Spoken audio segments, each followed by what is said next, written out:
धीरे धीरे रुक्मिणी सियानी होने लगी। रुक्मिणी की आयु हो गई माता बहनों 20 बरस की। तो एक दिन रुक्मिणी की माँ शुद्धमती ने कहा, बेटी हाँ भैया। आज तूने भोजन भी नहीं किया, कहाँ थी? भैया मैं कमरे में थी। कमरे में क्या कर रही थी? खेल खेल रही थी भैया। कौन सा खेल? गुड़िया की शादी गुड्डा के साथ में कर रही थी। अच्छा हाँ भैया। जो रुक्मिणी की माँ ने देखा, कहने लगी गजब है गो, मेरी गुड़िया तो गुड्डा के योग हो गई। किसी तरीके से अपनी कन्या के पीले हाथ करके कोई सुंदर घर बर देख करके सगाई करवाऊंगा। तत्काल दासियों को बुलाया, कहा इधर आओ, जाओ राज दरबार से मेरे पति को बुला करके लाओ, महाराज को बुला करके लाओ, आज मैं विवाह के बारे में चर्चा करूंगी।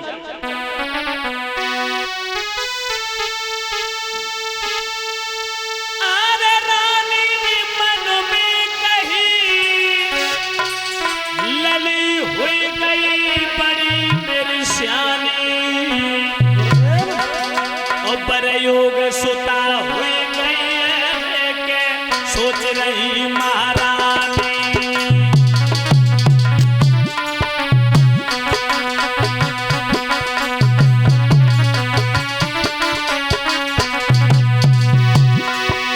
रानी ने मन में कही लली हुई गई, बड़ी मेरी श्यानी, बड़ी मेरी श्यानी।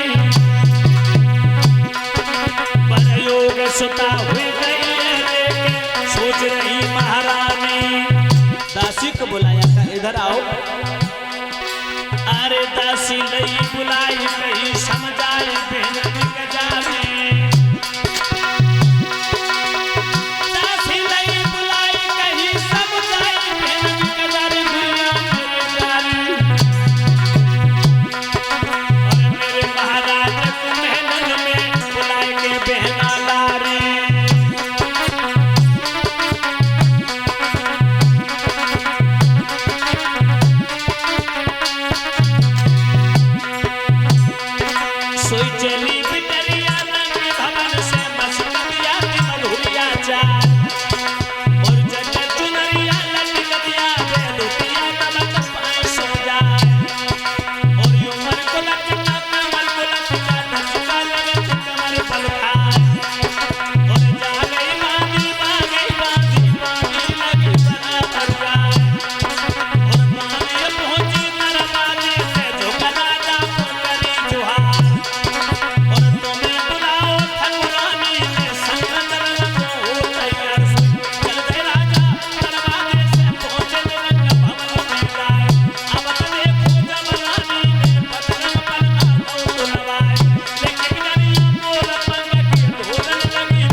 सुनो सुनो घर बिटिया सियानी हुई गई है, घर कन्या सियानी हुई गई है। कहूँ पर ढूंढो भरतार भरतार, घर लाड़ो सियानी हुई गई है।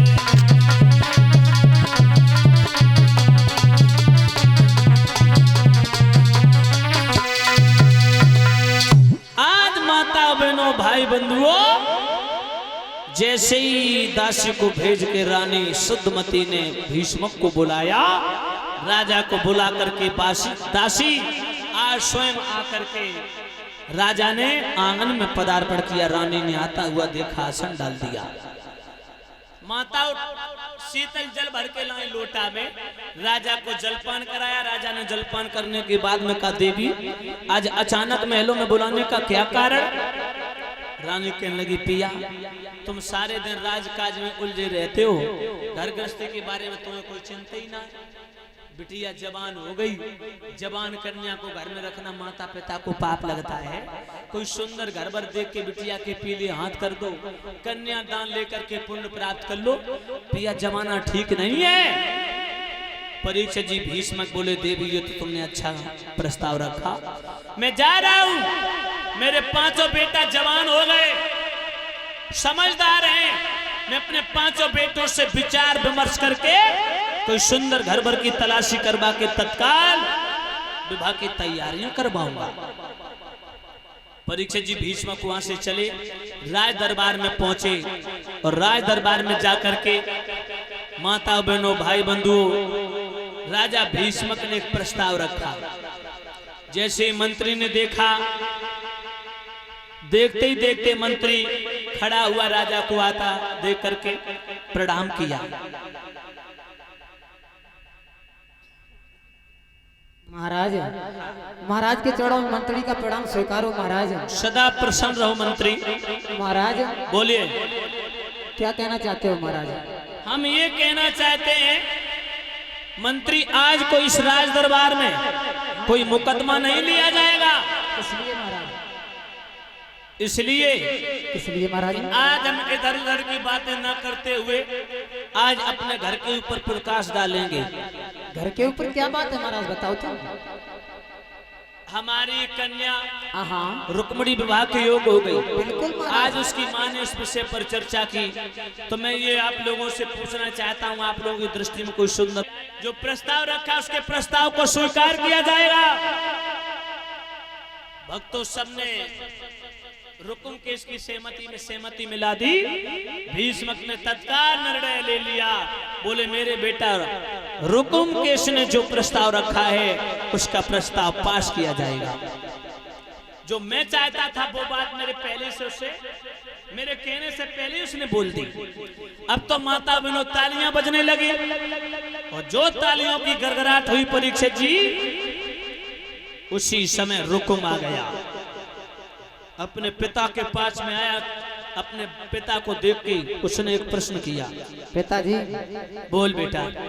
पिताजी ये सभा के बीच में तालियों की गड़गड़ाहट कैसे हो रही पिताजी? तेरी बहन मेरी कन्या रुक्मिणी का विवाह तय हुआ। विवाह तय हुआ? हाँ। विवाह तय हो भी गया? हो गया। क्या नाम है उस लड़की का पिताजी? उस राजकुमार का नाम है, तू भी सुनेगा, नाचने लगेगा। अरे बताओ तो पिताजी, हम नाचने लगेंगे वो तो बात। बहुत सुंदर राजकुमार है, त्रिलोकी में ऐसा राजकुमार नहीं ढूंढने से मिलेगा। अरे रागनी भी सुनाते रहो, कुछ बताओगे? याद बेंद्र सरकार योगी राज कृष्ण चंद्र द्वारकाधीश कन्हैया। पिताजी किसका तुम नाम ले रहे हो? कन्हैया का। उस भगोड़े का नाम? पिताजी उसका कदाप नाम मत ले लेना। आप नाम एक भी मुख से शब्द उसके नाम का मत ले लेना। क्यों, कन्हैया में कौन सी कमी है रे? अरे पिताजी पहले ये बताओ, ये लड़का किसने बताया? तुमने स्वयं सुना या किसी ने बताया है? तुझे क्या मतलब किसी ने बताया हो? अरे किसी ने बताया हो तो बताओ, अगर तुमने स्वयं चुना हो तो तुम्हें। नहीं नहीं नहीं, मेरे छोटे बेटा, तेरे सबसे छोटे भाई रुकुम केस ने प्रस्ताव रखा। पिताजी प्रस्ताव रखा? रुकुम केस ने पिताजी? हाँ। पिताजी क्यों रुकुम केस? इस लड़का मिला था तुझे, कोई दूसरा लड़का नहीं मिला था? ये लड़का मिला था। भगवान मेरे जैसी औलाद किसी को ना दे, हंसी करा रहे हो। ए मूर्खो, चुल्लू भर पानी में डूब के मर जाओ दुष्ट। रुकुम केस, बैठ जाओ। क्यों बेटा रुकुम? रुकुम केस, लड़के तू क्यों इससे झगड़ा कर रहा? बोल। अरे पिताजी हम क्या झगड़ा कर रहे, हम तो चुपका बैठे थे, इन्हें झगड़ा किया मेरे से। तो तू भी झगड़ने लगा? इनको एक बात बता। हाँ। जे तो से झगड़िए तो तू इनसे लड़ गऊ। तो एक कुत्ता काट लेबे तो तू का कुत्ते को कटिए? नहीं है? ये तो दुष्ट हैं। अरे दोस्त है तुम्हारे लड़के हैं, दोस्त है, इनको तुमने दिमाग बढ़ा दिया इनको। ठहर जा बेटा, ठहर जा। तू समझदार है, मूर्खों से क्यों लज रहा भाई? ये समझदार है, ये मूर्ख है, सबसे बड़ा मूर्ख है। पिताजी ऐसा लड़का देखो कौन सा बताया है, और कोई नहीं मिला था ऐसा। कन्हैया में क्या कमी है? बोल रुको। सब कमियां ही कमियां पिताजी। कमी किनकी तो बता। देखो पिताजी, माखन चुराने वाला है, चीर को चुराने वाला है, सखियों के साथ में रास रचाने वाला है। और सच बात तो ये है पिताजी, उसके कुल खानदान का पता नहीं है। कोई तो मैया सोदा बताता है, कोई मैया देवकी बताता है, कोई बाबा नंदा। पिताजी अगर हम जाएंगे वहीं पर शादी होगी, मैं उसका भाई हूँ पिताजी, जहाँ पर हम जाएंगे वहीं पर। रोको कहने लगा पिताजी अगर कन्हैया को बुला लिया तो तलवारें चल जाएंगी, जाने कितनी माताओं के सिंदूर उजड़ जाएंगे, जाने कितने बच्चे अनाथ हो जाएंगे, जाने कितने शूरवीर मारे जाएंगे, खून की नदियां बह जाएंगी, लाशों की अंबार लग जाएगी। खून ही खून दिखाई देगा यहाँ पर अगर तुमने कृष्ण को बुला लिया। खाम खाम में खून खराबा हो, इसलिए आप मेरी बात मानो। भीष्मक बोले तेरी दृष्टि में कोई सुंदर राजकुमार है तो तू बता। हाँ पिताजी, अब तुमने क्या नाम है जल्दी बोल। पिताजी हाँ। बड़ा पैसे वाला है, बड़ा दिल वाला है और बड़ा धन वाला है पिताजी। चंदेली का रहने वाला है, जिसका नाम है शिषपाल और रिश्ते में हमारा सगा साला है पिताजी। होश में बात करना पिताजी। चुल्लू भर पानी में डूब के मर जा कमीन। तुम मर जाओ डूब करके, हम क्यों मर जाओ। तूने कोई नशा किया रे? नशा हमने नहीं, तुमने किया है। तेरी जबान में कीड़े पड़ेंगे, कीड़े तुम्हारे तू पड़ेंगे। वहां मरेगा जहाँ कोई एक घूंट पानी देने के लायक नहीं होगा। हम पिताजी नहीं, तुम मरोगे। तू क्या कह रहा, पहले सोच तो सही, अपनी बहन अपने साले को देगा? बिल्कुल सब सोच लिया है पिताजी, हम जहाँ चाहेंगे वहीं पर शादी होगी। एक बात बता, तू अपनी बहन अपने साले को देगा? अरे तो क्या कर रही है? बिगिन मत डाल। रोक के बोले भीष्म, अरे कलौती है धिया रे हमारी,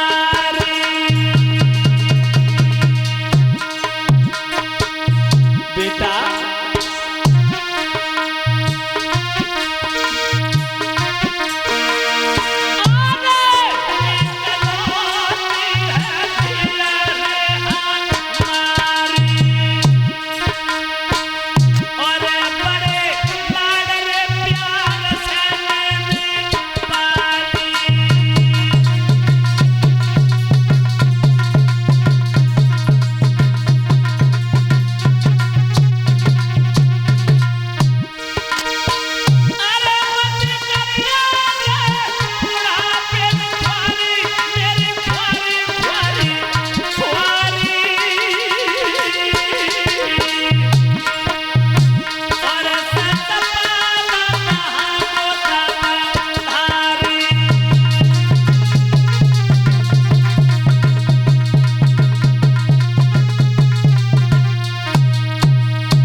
बोले बेटा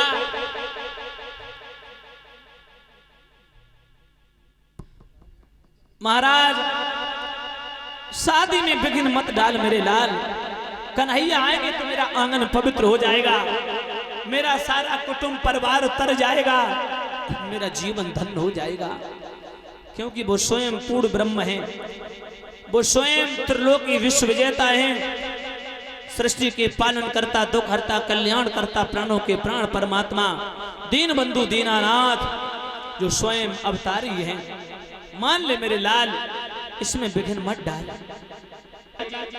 मेरे 4 भाई, मेरी माँ और मेरी बहन रुक्मणी,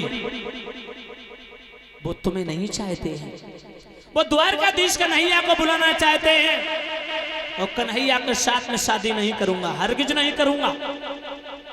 इसीलिए आप बारात लेकर के आए, मेरी बहन के साथ विवाह करके मेरे उद्देश्य को सफल बनाए।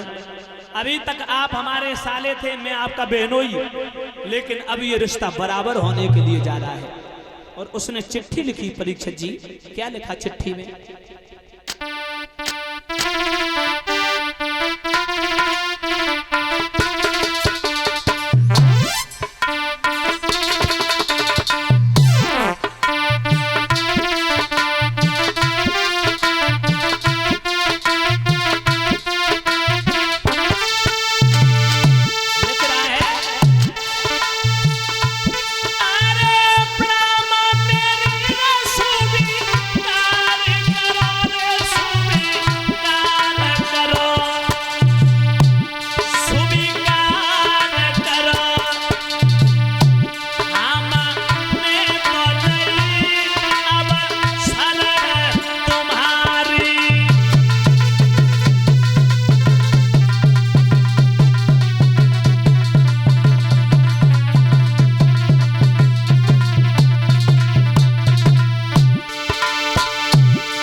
जवानों को लेके, क्योंकि यहाँ पर द्वारकाधीश कन्हैया के आने की संभावना है।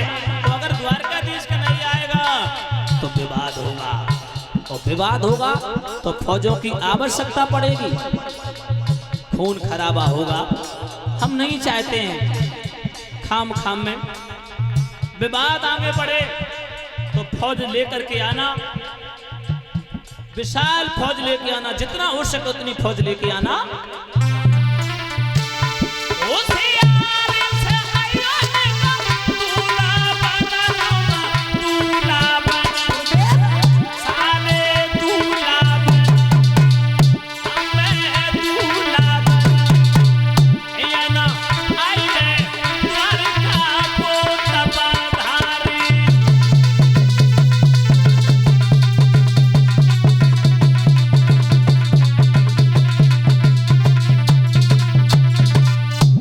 लिख दिया आना तो आना लड़ाकू जवानों को लेके।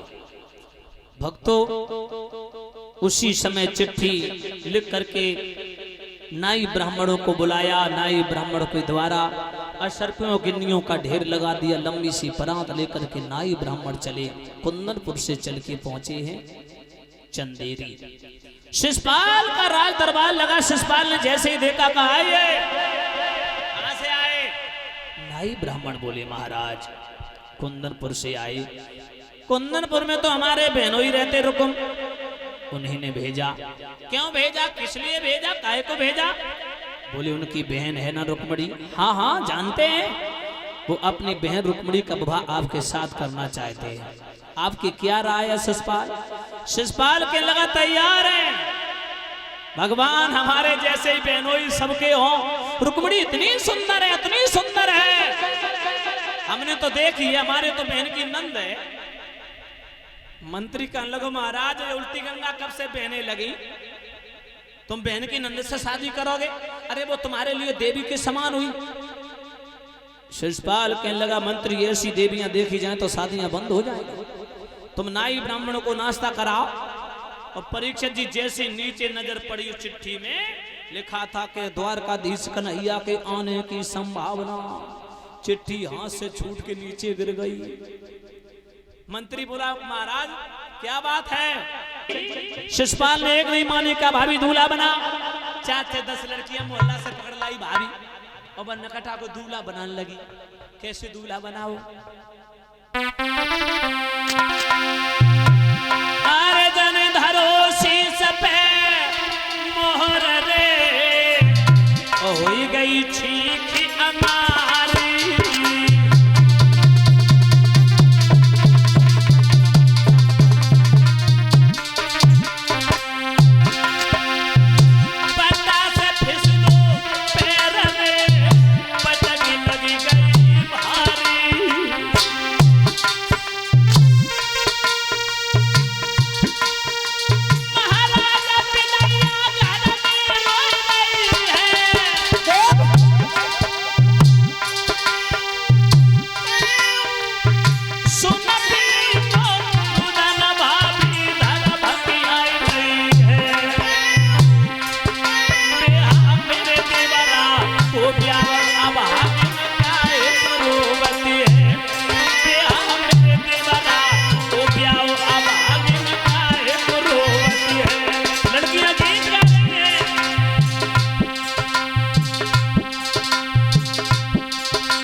दूल्हा बनाया, शीश पे सेहरा रखा मोहर, छींक हो गई।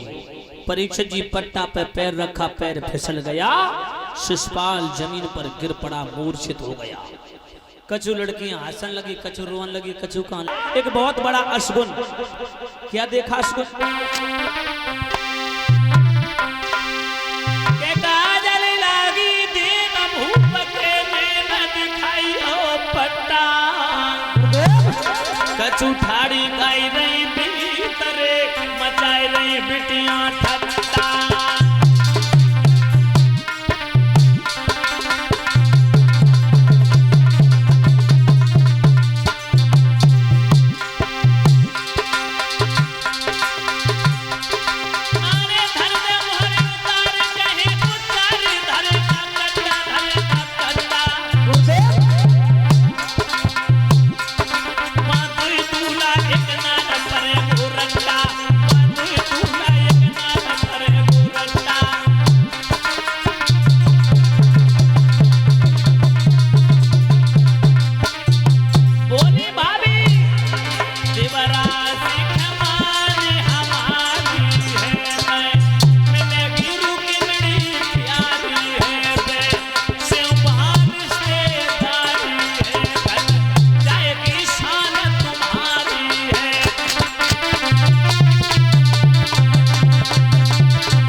बेटा अभी कुछ नहीं बिगड़ा देवर, अच्छे राजा और शादी बहुत अच्छी।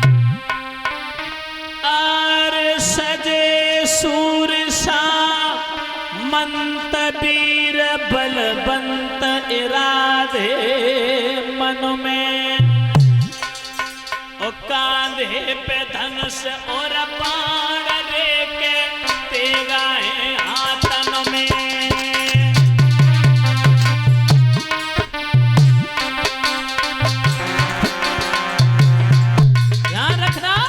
विशाल फौज चली है कुंदनपुर से। आज कुंदनपुर के लिए चंदेरी से कूच बोल दिया है।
लेके परीक्षित जी शिशुपाल चला। और कुंदनपुर को 15 दिन पहले से घेर लिया। पूरब, पश्चिम और दक्षिण 3 दिशाएं घेर ली। उत्तर दिशा में अलोफा देवी का मंदिर है। अलोफा देवी को प्रसन्न किया था रुक्म ने, तो अलोफा देवी ने संकल्प लिया था कि उत्तर की दिशा की रखवाली मैं करूंगी। सपन रुक्मिणी को भय कृष्ण ने दैते दरस दिखलाई, और रहे दुपट्टा झटक जगाए के रहे हैं समझाई।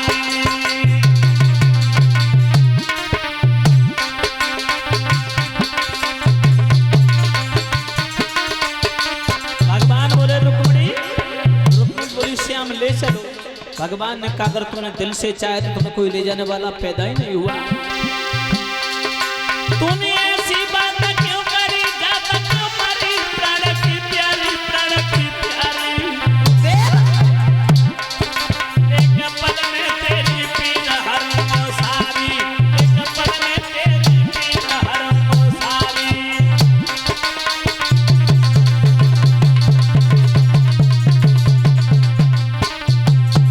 भगवान बोले आप हो जिस प्यार में,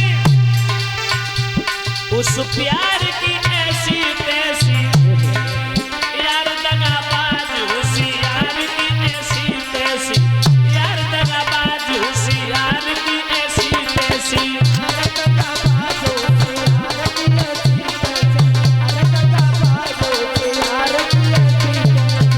उंगली पकड़ के प्रभु समझाने लगे, सुन सुन बोलो, कोई कैसे ले जाए ससुपाल की ऐसी तैसी, यार दगाबाज होशियार की ऐसी तैसी।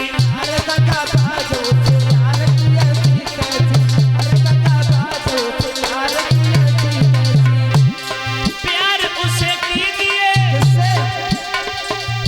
जो हो प्यार के काबिल, हर किसी पे चला जाए तो चूल्हे में जाए दिल, हर किसी पे चला जाए तो चूल्हे में जाए दिल। हर किसी पे चला जाए तो चूल्हे में जाए दिल, किसी पे चला जाए तो चूल्हे में जाए दिल। रमेश दिल के बाजार में दौलत नहीं देखी जाती, प्यार हो जाए तो सूरत नहीं देखी जाती, प्रेम हो जाए तो सूरत नहीं देखी जाती।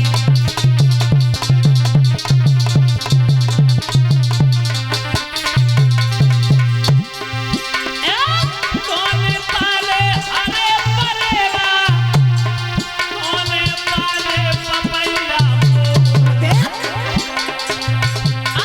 रुक्मिणी नदी में हृदय में पालो, वही द्वारका को नंद किशोर।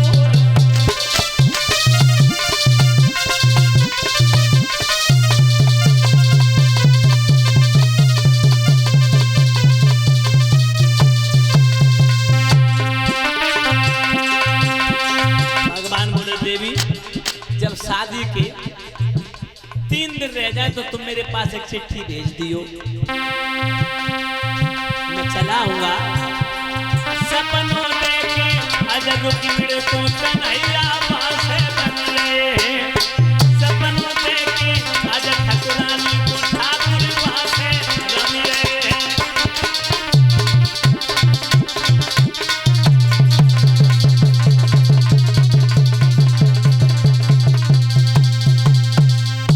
ध्यान रखना भक्तों, भगवान ने कहा देवी चिंता मत करना, अगर तुमने से दिल से प्रेम किया है, तुम्हारे हृदय में निस्वार्थ प्रेम है, और मैं हमेशा दीन दुखियों की लाज को बचाता रहा। रुक्मिणी बोली इसीलिए तो प्रभु मैंने तुम्हारा ध्यान किया, आप दीन बंधु दीनानाथ हैं, आप मेरी लाज नहीं लुटने देंगे, मुझे भरोसा है। परीक्षित जी भगवान इतने शब्द कह के वहां से अंतर ध्यान हो जाते हैं। परीक्षित महाराज रुक्मिणी की नींद टूटी, चीख पड़ी श्याम। आहा, अभी मैं सो रही थी तो मेरे दिल के देवता पास थे, मैं जाग गई, आंखों से ओछल हो गए। अरे सोचने जी या तुम पुनः फिर से आजा, मैं फिर सोई जाती हूँ। हाय तकिया मुंह से रख ली, पलंग पे लेट गई, नींद ना आए रही, आंखें मीचन लगी। अब तो रुक्मणी बिल बिलाए बिल खाए कहाँ गए आए मेरे गिरधारी, मेलन में ढूंढत फिरे रुक्मणी प्यारी, डांटे डटे न सोच चले न खोज सो के भारी, मोहन मोहन मोहन कह के किलकारी। रुक्मणी बिलक रही, रो रही है। तब तक एक पंडित जी आ गए, दरवाजा खटखटाया। मातां भिक्षां देहि, मातां भिक्षां देहि, मातां भिक्षां देहि। अरे मैया मुझे भिक्षा दे दो। सोई रुक्मणी ने माता बहनों दरवाजा खोल दिया। पंडित जी वो तो यहाँ कभी आए नहीं, फिर तूने उन्हें कहाँ देखा? रुक्मणी बोली देखा है पंडित जी। कहाँ देखा, कब देखा? सुना। रुक्मणी बोली पंडित जी कि मैंने सपने में श्याम को देखो है, सुनो पंडित जी मैंने सपने में को देखो है, सुनो पंडित जी श्याम को देखो है, सुनो पंडित। कुछ कहा था? हाँ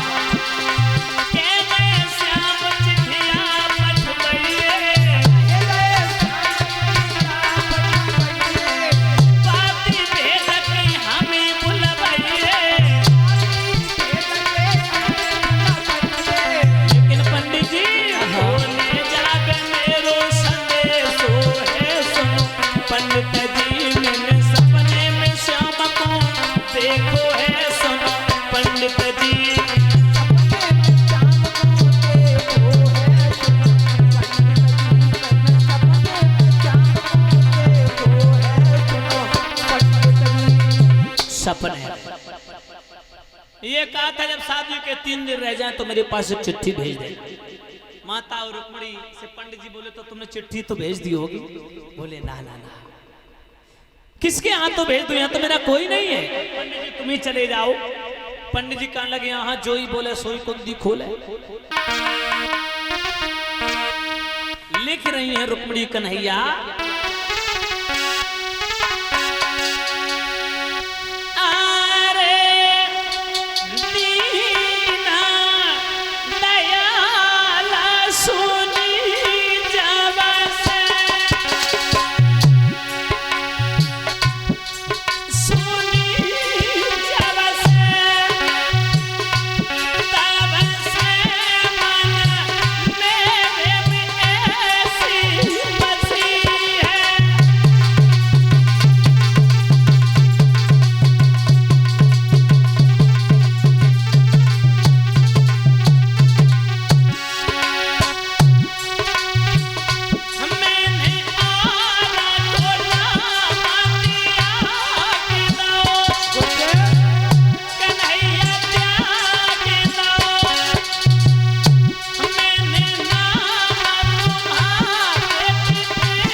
लिख दिया। कन्हैया बूढ़े से पंडित के हाथों चिट्ठी दे दी, आ जाना, मेरी लाज को बचा लेना। पंडित जी चुपचाप निकल पड़े। परीक्षित जी चलते जा रहे हैं। चलते चलते माता बहनों बूढ़े पंडित रहे, थकी गए, पैदल ना चलो जाए रहो। और बुढ़ापो आते हैं ना, कप खांसी रोग बढ़ते हैं, कछू पाड़ो कछू चढ़ते हैं, मुख में दांत नहीं रहते, हवा पास हो जाती, आंखों से दिखाई नहीं देता, कानों से सुनाई नहीं देता, शरीर में सामर्थ्य नहीं तो जीवन बेकार। भगवान न करे कऊ को बुढ़ापा दे परीक्षित जी। लेकिन बुढ़ापा सबके ऊपर आता है। माताओं, पंडित जी चलते जा रहे हैं। अब भगवान को गीत गुनगुनाने लगे। कहा बोले कन्हैया के मोए भी समकी लाड़ो ने भेजो है सुनो सामरिया। मोए भी समकी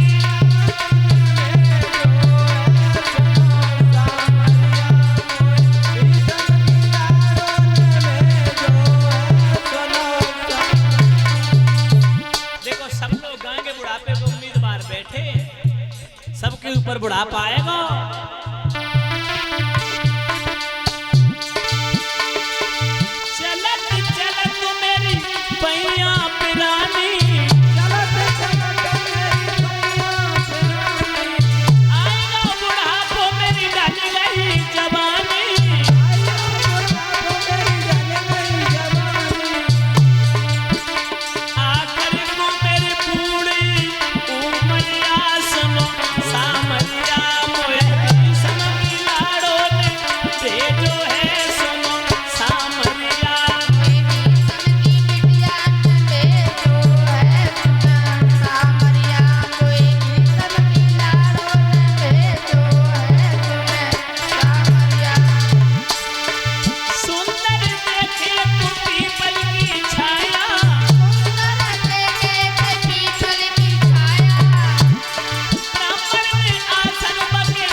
सतुआ घोर के खाए, सुंदर बगीचे में हवा लगी, पंडित जी सोए गए।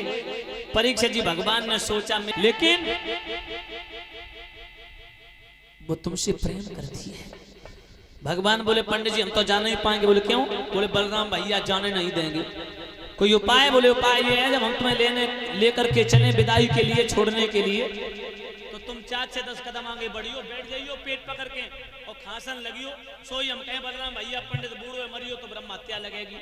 सोई बलराम आगे आदेश दिए और आज्ञा पा करके तुम्हें रथ में बैठा करके कुंदनपुर छोड़ आएंगे, उधर से विवाह और गौनो कर लाएंगे। सारी रात पंडित जी ने गुजारी, सुबह विदाई मांगी। कहा कृष्ण हे बलराम अब मुझे जाने की अनुमति चाहिए। और बोले पंडित जी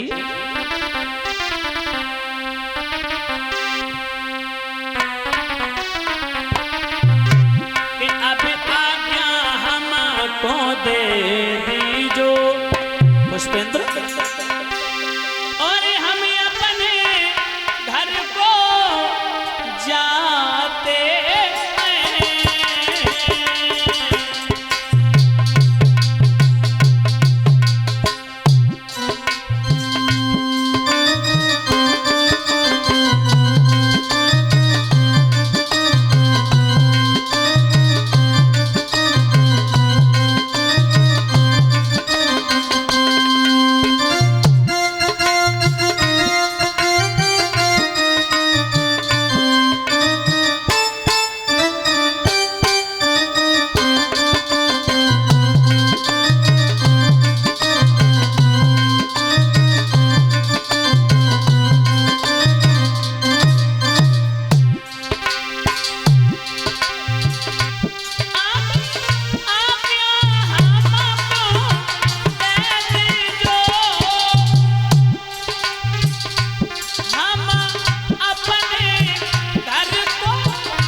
सब यादव लोग खड़े होकर और ब्राह्मण को विदा कराते हैं।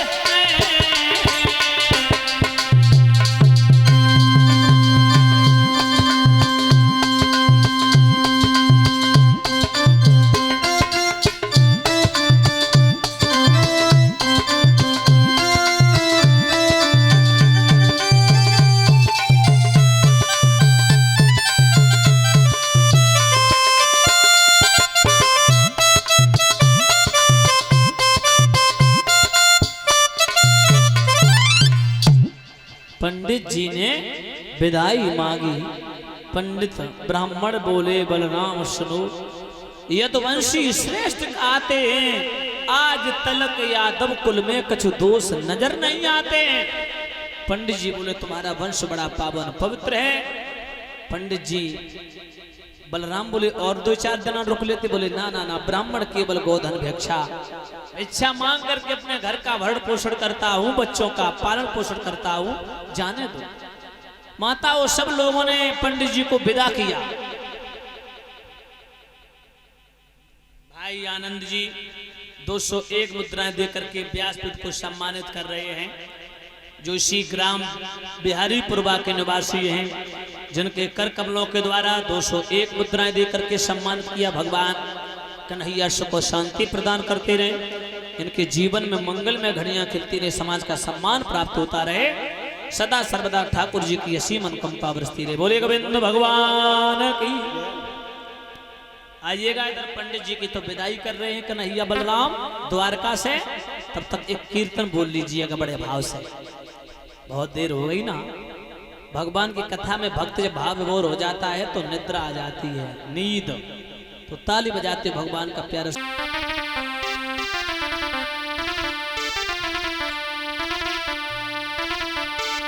एक बहुत प्राचीन गीत है, सभी लोग गाते थे उस गीत को। अब तो खैर लोग भूल गए, नई नई पलटे, नई नई तर्जे गाने लगे।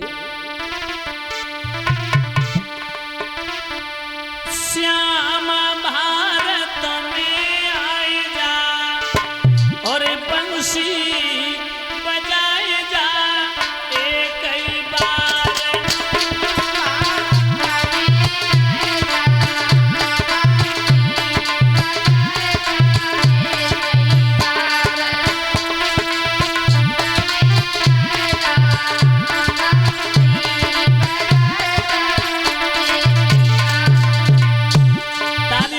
सभी भक्त बोलेंगे, ऐसे नहीं।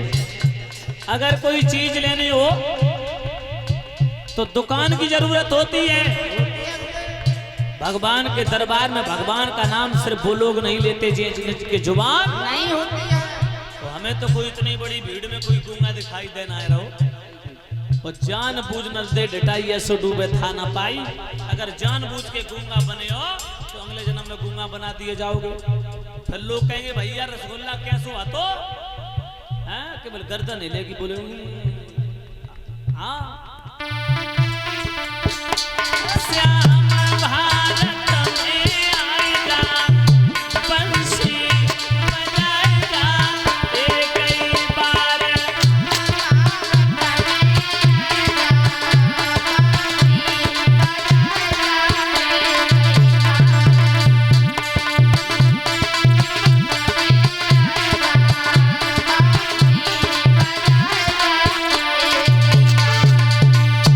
श्याम तुम्हें नरसी रहे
से ले जाऊंगा। पंडित जी बोले ठीक है। भगवान का रथ खड़ा है माताओं, कहा? मंदिर के पास। रुक्मणी सोच रही पंडित बूढ़ो है, औरत ही मर गो है, पहुंचो होएगो के ना है पहुंचो होएगो, अब कल ही कल को दिन रहेगा शादी होगी, मैं चली जाऊंगी दुल्हन बन के शिषपाल के साथ, अब क्या होगा। तब तक पंडित जी ने दरवाजा खटखटाया। रुक्मणी, रुक्मणी, पंडित जी आप? हाँ आए गए। दरवाजा खोल दिया रुक्मणी ने, अंदर ले गई रुक्मणी, तुरंत दरवाजा बंद कर दिया। पंडित जी बैठो तुम, तब तक मैं दरवाजा बंद कर दूं, कोई आ ना जाए। अब पंडित जी से रुक्मणी बोली, पंडित जी हाँ हाँ बोल बोल, कितनी सेना आई, कितने वंशी मुझे लेने के लिए आए, कितने घोड़ा हाथी हैं, कितनी फौज है? पंडित जी कहने लगे चुप रहे, 4 घोड़ा, 1 रथ, और स्वयं रथ को हाँक रहे हो कि सब सौदा 250 ग्राम की है, और ललिकाऊ सूरवीर के पल्ले पड़ गए तो हड्डी को सुरमा बनाए दिए। अगर तू उसकी जिंदगी को चाहती है तो चुपचाप पूजा के बहाने निकल जा, मंदिर के पास में खड़ा है रथ। रुक्मणी बोली ठीक है पंडित जी मैं जा रही हूँ। रुक्मणी से पंडित जी कहने लगे भोजन तो करा दे। रुक्मणी बोली पंडित जी भोजन नहीं करा पाऊंगी। बोले क्यों? अगर भोजन कराऊंगी तो देर होगी, और जब देर होगी तो कन्हैया का इंतजार करेंगे, वो चुपचाप निकल जाएंगे। और रो करके रुक्मणी बोली पंडित जी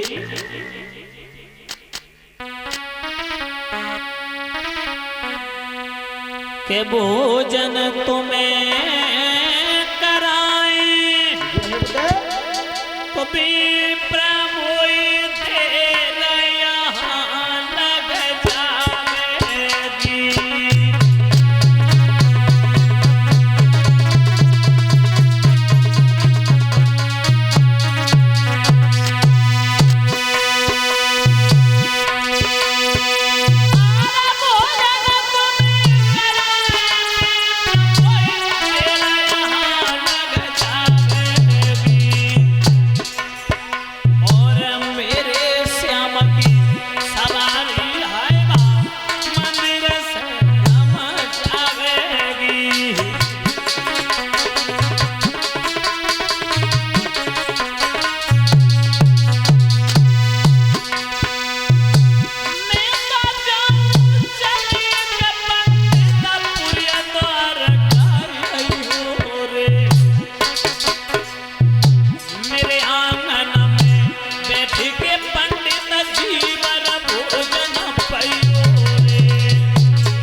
चिट्ठिया ले जे देखो पंडित सब एहसान चुकाऊंगी।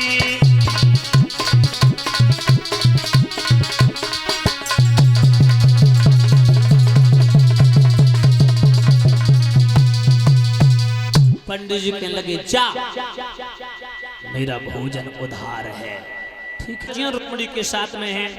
भगवान ने कहा पंडित जी से रुक्मणी की बात की, लेकिन रुक्मणी ने के साथ में पंडित जी ने तमाम लड़कियां भेज दी, लेकिन रुक्मणी के हाथ में कंकन बनाए। भगवान समझ गए आगे। रुक्मणी पहुंची भगवान के रथ के पास में, कहा प्रभु तुम बांसुरी बड़ी अच्छी बजाते हो, बजा के दिखाओ ना जरा। भगवान बोले हाँ मैंने बजाई बसुरिया, चारों तरफ से दुश्मन खड़े टोट डालेंगे बसुरिया। कब मरबे को डोल रही? रुक्मणी बोली तो दिखाइए दो। भगवान बोले हाँ जा बात मानी। फेंटा से बांसुरी निकाल के नीचे लटकाई। भगवान कन्हैया ने बांसुरी तो वापस रख ली, कलाई पकड़ ली और कलाई को पकड़ के रथ में बैठा लिया। और जो भगवान रथ में बैठा के रुक्मणी को लेके चले, लड़कियां बोली ये कहां ले जा रहा दीदी को? कौन है तू? दीदी ये कौन है तुम्हारा? रुक्मणी बोली लौट जाओ न कटियो, शोरगुल मत मचाओ। जब लौट करके वापस आऊंगी तो चौथी में आकर के मैं तुम्हें बता दूंगी ये कौन है। हाय लड़कियां कहने लगी बहना जने तो हाथ ऊपर नहीं चलाई, चुपचाप बैठी उल के। अब माता बहनों रुक्मणी वहां से भगवान लेकर के चले जाते हैं रुक्मणी को। लड़कियां भागी, रुक्म को प्यास में आई, रुक्म के पास में आकर के कहने लगी भैया गजब हो गया, क्या हुआ? बोले दीदी को कोई कालो कलूटो मंदिर के पास में आतो सो ले गो और जिज्जी वैसे बैठी जिनकी पुरानी जान पहचान हो, हाथ पैर ना हिलाए डुलाए। रकम कहने लगा कैसी वेशभूषा थी उसकी, गले में पीताम्बर, गले में मकर आकृति कुंडल, कानों में मकर आकृति कुंडल, गले में कौस्तुभ मणि, बाल पर तिलक, मोर मुकुट, श्याम बरस भगवान की छवि को, भगवान की वेशभूषा का वर्णन करके बोले शामिल हुआ। तो सोई रुकम कहने लगा मेरी बहन रुक्मिणी कन्हैया के अलावा किसी के साथ नहीं जा सकती। रुकम वहां से भागा, शिषपाल के शिविर में पहुंचा, कहने लगा बहनों ही गजब हो गया। बोले क्या हो गया? बोले जीजा जिज्जी को ले गया। कौन ले गया? बोले जीजा ग्वाल का मार कन्हैया। बोले कहां से ले गया? बोले मंदिर से। किधर ले गया? बोले जीजा उत्तर दिशा में। बोले जीजा फौज सजाओ। बोले पकड़ लो जीजा, मार दो जीजा। अब तो जीजा जीजा पड़ी सुने कोई काऊ की ना है परीक्षित जी।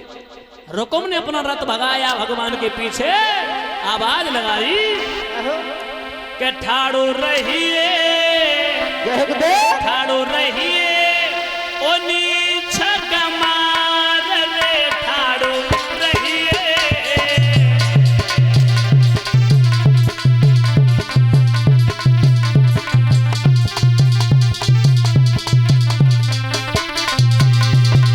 तेरी मेरी हुई लड़ाई, जीत जाए तो लगे बहनोई,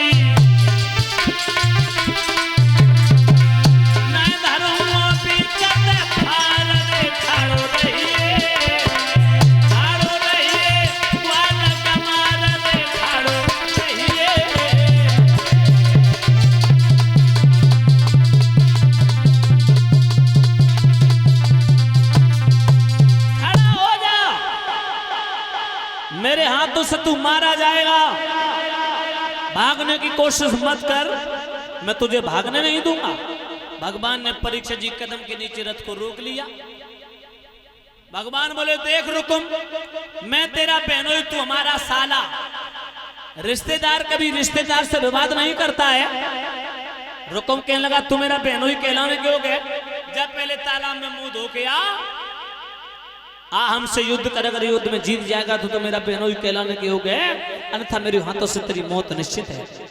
तो परीक्षित जी भगवान कन्हैया नीचे कूदने लगे। रुक्मिणी ने पल्लू पकड़ लो पीताम्बर को, बोली भैया जबर है पिया, तुम हल्के हो, जीत नहीं पाओगे। भगवान बोले छोड़ पीताम्बर। भैया है तो क्या तूफान है? युद्ध होने लगा। पहले तलवारों से युद्ध हुआ, तलवारें टूट टूट के गिर गई। गदा उठा ली रथ में से, दोनों रूर परे। कृष्ण और रुकुम में घमासान युद्ध हुआ। भगवान ने गदा में गदा मारी, गदा हाथ से छूट के दूर जाके गिरी। माता बहनों उसके बाद मल्ल युद्ध होने लगा। मल्ल युद्ध करते रहे, भगवान करते रहे। रुकुम को मेरे प्रभु ने परीक्षित जी उछाला, जमीन पर पटक दिया और परीक्षित महाराज भगवान कन्हैया माता और रुकुम के सीना पर बैठ गए, छाती पर बैठ गए। जैसे ही मारने के लिए तैयार हुए हैं, रुक्मिणी का कलेजा कांप गया। बोली भैया को मत मारो, क्योंकि अगर तुमने भैया को मार दिया श्याम, तो मैं लौट करके जब पियर जाऊंगी तो कैसे मुंह दिखाऊंगी। साथ की सहेलियां ताने मारेंगी कि ऐसो विवाह करो, भैया खाई गई। तो भक्तों भगवान ने मारा नहीं साले को, साले का सर गंजा किया और सर गंजा करके दाढ़ी मूछ मुड़वा दी। साले का मुंह कर दिया काला, भगवान से पड़ गया पाला। जबान में डाल दिया ताला और रथ के पीछे बांध लिया साला। भगवान रथ के पीछे बांध लेते हैं रुकुम को। चलते जा रहे हैं, बलराम ने देखा कन्हैया रुक्मिणी को लेकर के आ रहे हैं। बलराम उधर से सोच रहे हैं कि कन्हैया को राजा ने तो ना घेर लो, पंडित जी को छोड़ दे को लौट के ना आयो। माता बहनों भाई बंधुओं, बलराम अपनी चतुरंगनी सेना लेकर के आ रहे हैं। जैसे ही सुंदर एक कन्या को देखा, बलराम कहने लगे अरे कन्हैया, तूने तो यदुवंशियों की नाक कटा डाली, किसकी लड़की को भगा लाया? माता उसी समय बलराम पूछ बैठे,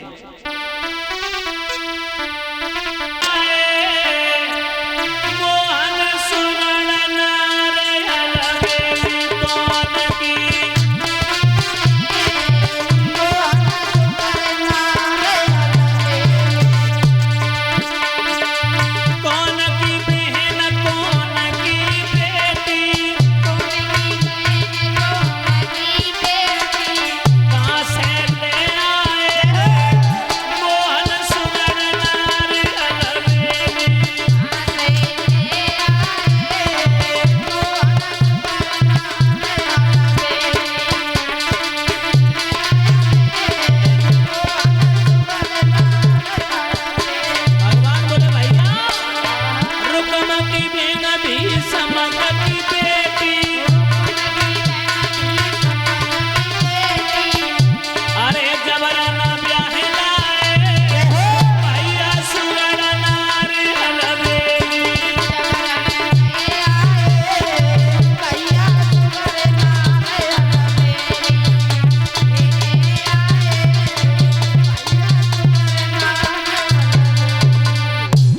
बोली दादा क्षमा करना, तुम्हारे श्याम का कोई कसूर नहीं।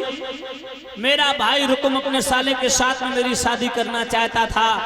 मैंने अपने दामन को दाग धब्बा से बचाने के लिए तुम्हारे श्याम सुंदर के चरणों की दासी बनी, अपने कुल की लाज को बचाया, अपने कुल की मान मर्यादा को बचाया, अपने माता पिता की भावना को ठेस नहीं पहुंचने दी। मैंने श्याम सुंदर के दामन को थाम के अपने पवित्र रिश्ते को बरकरार रखा। और श्याम, मैंने अपने कुल की मर्यादा को निभाया, मुझे क्षमा करना। भगवान बोले भैया समझ गए? शिषपाल पीछे से आ गया, बोले ठहर जाओ बोलो। बलराम बोले कन्हैया ये कौन? बोले रुकुम का साला। उसके पीछे से जरासंध बोला पकड़ लो, दोनों को मार डालो। बलराम बोले ये कौन है कन्हैया? बोले ये अपने मामा कंस का ससुर है, शिषपाल का मित्र जरासंध। बोले बड़ा बड़ा वफादार कुत्ता है। कन्हैया तू बहू के समान इतने धन मेरे मूसल के लिए तुझे। बलराम ने माता बहनों चतुरंगिनी सेना लेकर के आज शिषपाल की सेना का संहार किया। शिषपाल के पैर उखड़ गए, भाग गया। रुक्मिणी को लेकर के द्वारका में पहुंचे, रुकुम को पीछे बांध करके द्वारका में पहुंचे। भगवान आगे आगे, कन्हैया पीछे, बलराम का रथ। माता बहनों मंडप गड़वाया गया। मंडप के नीचे विधि विधान पूर्वक रुक्मिणी जी का विवाह भगवान कन्हैया के साथ में संपन्न होता है। भामरे पड़ने लगी। कन्हैया नाराज है गए, बोले बिना भामरे लूंगा। बोले क्यों? जब तक मेरे ग्वाल सखा नहीं आ जाएंगे। तो ग्वाल सखाओं को बुलवाया गया। उसके बाद ब्रह्मा जी स्वयं आकर के उस शादी को संपन्न कराते हैं। भामरे पड़ने लगी कि मन भावन पिया के साथ और पड़ने लगी भामरिया। मन भावन पिया के साथ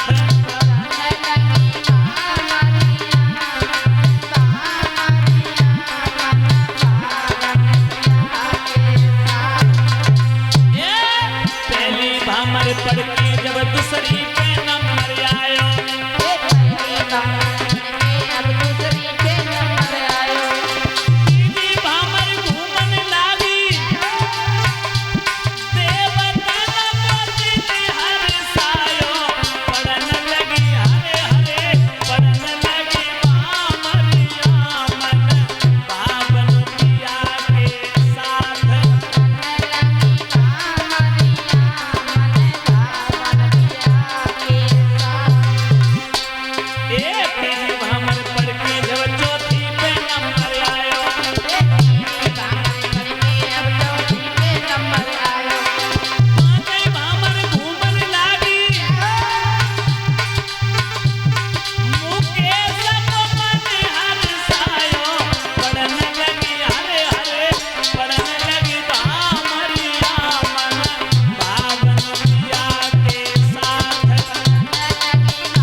जन कौन कौन सी गाली, सारे समझी तेरे जैसे लड़का मेरे घूरे पे डरे।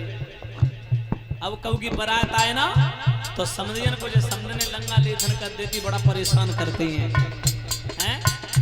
अरे समझी तेरे जैसे लड़का मेरे भूरे पे डरे तो काय को फिर शादी करी गोपी